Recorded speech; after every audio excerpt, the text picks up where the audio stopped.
خداوند یسوع مسیح کے نام میں آپ کی خدمت میں سلام عرض کرتا ہوں۔ میرے عزیزو، ہم خداوند کا شکر ادا کرتے ہیں کہ خدا باپ نے ایک بار پھر ہمیں یہ فضل بخش دیا ہے کہ ہم اس کے کلام کو سیکھ سکیں۔ میں یہ بات سمجھ سکتا ہوں کہ ویڈیو جو ہے وہ تاخیر کا شکار ہو رہی ہے۔ مسائل وہی ہیں، لائٹ کا مسئلہ ہے اور پھر برسات بھی جو ہے یہ بھی بہت زیادہ ہے، تو اس کی وجہ سے ہم ویڈیو بنا نہیں پا رہے۔ کہا یہی گیا تھا کہ ہم ریگولر بیسس پر اپنی اسٹڈی کو جاری رکھیں گے اور ہم خدا کے کلام کو ترتیب کے ساتھ سیکھیں گے، لیکن جو ہے ابھی تک کی اس بات پر ہم پورے اترنے کی کوشش کر رہے ہیں، لیکن یہ دو چیزیں جو ہے ہمارا کام جو ہے اس میں زیادہ تر ان کی وجہ سے خراب ہو جاتا ہے۔ میں یہ کچھ چوتھی دفعہ ویڈیو بنا رہا ہوں، جس کی وجہ سے ویڈیو بناتے ہوئے لائٹ کا مسئلہ ہو گیا یا کبھی کوئی پرابلم ہو جاتا ہے، تو یہ چوتھی بار ہے اور امید ہے کہ خدا ہم اس میں کامیابی بخشیں گے۔ تو عزیزو، وقت ضائع کیے بغیر ہم اپنے ٹاپک کی طرف چلتے ہیں، ہم اپنی اسٹڈی کی طرف چلتے ہیں، اور ہم نے جو ہے پیدائش کی کتاب کا مطالعہ ہم نے شروع کیا ہوا ہے۔ اور ویڈیو شروع کرنے سے پہلے میں آپ سے یہی درخواست کروں گا کہ جتنا زیادہ ہو سکے خدا کے کلام کو شیئر کریں، اس بات کو جو ہے وہ اس پیغام کو، پیدائش کی کتاب کے بارے میں جو اسٹڈی ہو رہی ہے، جو مطالعہ ہو رہا ہے، زیادہ سے زیادہ لوگوں کو شیئر کریں، تاکہ جس طرح سے آپ لوگ برکت پا رہے ہیں سن کر دوسرے لوگ بھی برکت حاصل کر سکیں۔ اور ویڈیو کو پورا دیکھا کریں۔ اکثر لوگ ویڈیو بس تھوڑا سا دیکھتے ہیں اور پھر اس کے بعد اس کو بند کر دیتے ہیں یا کچھ لکھ دیتے ہیں نائس یا گڈ یا کچھ ایسا۔ یہ نہیں چاہیے، بلکہ اس ویڈیو کو آپ نے پورا دیکھنا ہے اور سیکھنا ہے کہ خدا کا کلام جو ہے کیا بات کرتا ہے آپ سے، ہم سے۔ جب ہم خدا کے کلام کو پڑھتے ہیں تو خدا کا کلام ہم سے کیا بات کرتا ہے۔ ہم اپنے مطالعے کو آگے بڑھائیں گے۔ ریویو میں تو بہت کچھ ہے۔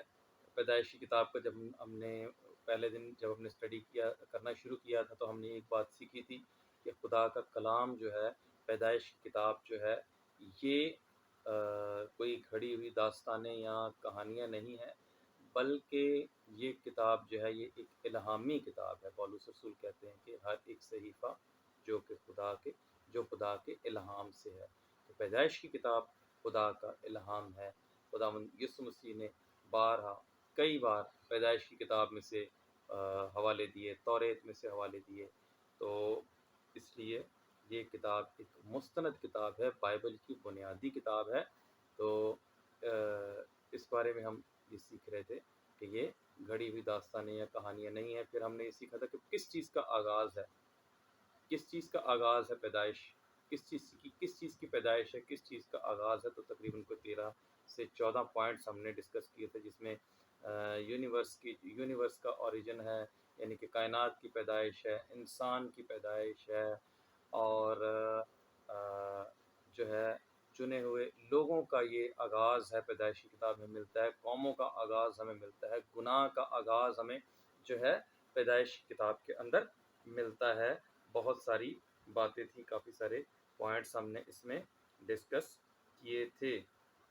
اس کے بعد ہم نے کچھ تواریخ کے بارے میں جو ہے وہ ادوار کے بارے میں، جو پرانے عہد نامے کے جو ادوار ہیں، دور ہیں، کون کون سا دور ہے۔ طوفان نوح کے پہلے کا دور کتنا عرصہ، پھر طوفان نوح کے بعد، پھر بادشاہت کا کتنا ٹائم رہا، کون سا بادشاہ کب آیا، اس کے بارے میں ہم نے تھوڑی سی بات کی۔ لیکن جیسے جیسے ہم اپنے مطالعے کو آگے بڑھائیں گے، ان چیزوں سے بھی آپ کو روشناس کروانے کی کوشش کریں گے، ان باتوں پر بھی بات کریں گے کہ کس وقت میں کون سا بادشاہ تھا۔